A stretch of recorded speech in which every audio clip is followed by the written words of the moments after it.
প্রিয় দেশবাসী, সবাইকে বাংলা নববর্ষ 1432-এর শুভেচ্ছা জানাচ্ছি। শুভ নববর্ষ। পহেলা বৈশাখ আমাদের প্রাণের উৎসব, বাঙালির সার্বজনীন উৎসব। পুরো পৃথিবীতে যেখানে যেখানে বাঙালিরা আছেন, আজ আমাদের সবার আনন্দের দিন, বর্ষবরণের দিন। বাংলা সাল গণনা শুরু হয়েছিল কৃষিকাজের সুবিধার জন্য, ফসলি সন হিসেবে। এখনও এদেশের কৃষকরা বাংলা তারিখের হিসেবেই বীজ বোনেন, ফসল তোলেন। বাংলা নববর্ষের এক অবিচ্ছেদ্য অংশ হালখাতা। এখনকার আধুনিক সময়েও এখনও এই হালখাতার ঐতিহ্যকে ধরে রেখেছেন বাংলাদেশের হাটে বাজারে, শহরে বন্দরে। নববর্ষের বৈশাখী মেলায় বাংলাদেশের জেলায় জেলায় উদ্যোক্তারা সারা দেশে ঐতিহ্যবাহী শীতল পাটি, মাটির হাঁড়ি পাতিল, খেলনা, হাত পাখা ইত্যাদি তৈরি করে নিজেদের সৃজনশীলতাকে তুলে ধরেন এই দিনকে উপলক্ষ করে। বাংলাদেশের সংস্কৃতি ও ঐতিহ্য রক্ষায় এবং একে এগিয়ে নিয়ে যেতে আমাদের সবাইকে সক্রিয় ভূমিকা রাখার জন্য অনুরোধ জানাচ্ছি। আমাদের এইসব ঐতিহ্য যেন আমাদের নিজেদের মধ্যে সীমাবদ্ধ না থাকে। আমাদের সংস্কৃতি যেন আমরা ছড়িয়ে দিতে পারি বিশ্বের দরবারে।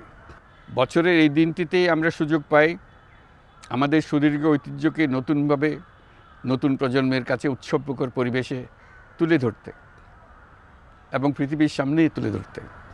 পাহাড় ও সমতলের বিভিন্ন জাতিগোষ্ঠীও চৈত্র সংক্রান্তি ও নববর্ষে এবার বড় পরিসরে উৎসব উদযাপন করছে। পহেলা বৈশাখ সম্প্রীতির দিন, মহামিলনের দিন, আজ সবাইকে আপন করে নেওয়ার দিন। এবারের নববর্ষ নতুন বাংলাদেশের প্রথম নববর্ষ।